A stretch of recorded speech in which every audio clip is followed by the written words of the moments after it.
ako makagala ngayon kasi medyo masama pa ang panahon. Kaya naman, tara, samahan niyo akong magganda-gandahan.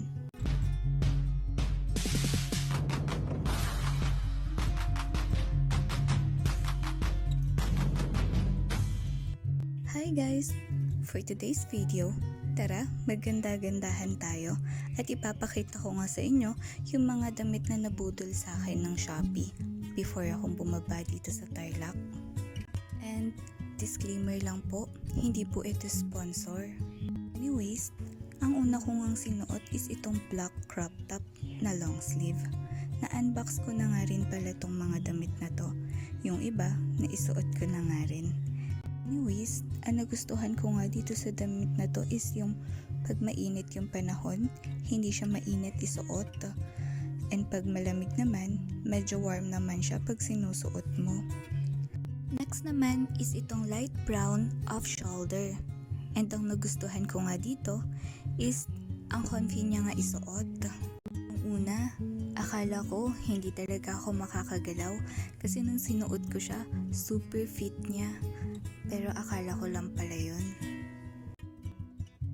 Sunod naman is itong dark brown na crop top. Pero syempre, bago nga ako magpatuloy, isang pangmalakasang shoutout muna kay Sir Tropa Pits ng San Pedro, Laguna. Shoutout din po kay Sir Anastasio Rameso from Cebu. So ayan, kung gusto nyo nga din magpa-shoutout, comment lang po kayo dyan sa may comment section. Anyways, next nga is itong black na off-shoulder. Ang nagustuhan ko nga sa damit na ito is masyado siyang comfortable pag sinusuot. Hindi siya yung masyadong masikip, hindi rin siya yung masyadong maluwang. Hindi rin siya yung klase ng damit na nakakairita pag sinusuot. Next naman is itong medium dark brown na off-shoulder. Yung kanina kasi is light brown and dark brown. So, eto naman is sa medium era. Kasi di siya masyadong light, pero hindi rin siya masyadong dark. Malamang, kasi nga, di ba, medium.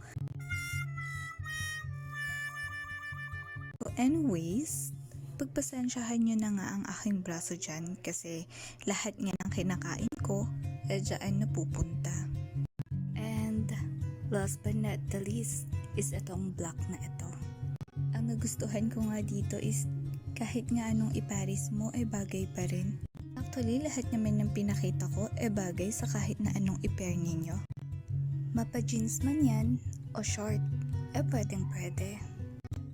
At kung nakaabot ka nga sa videong ito, paki-comment mo naman kung taga saan ka para malaman ko kung saan-saan na nga ako nakakarating and para ma-shoutout na rin kita sa aking next video. O siya, hanggang dito na lang muna guys. Bye!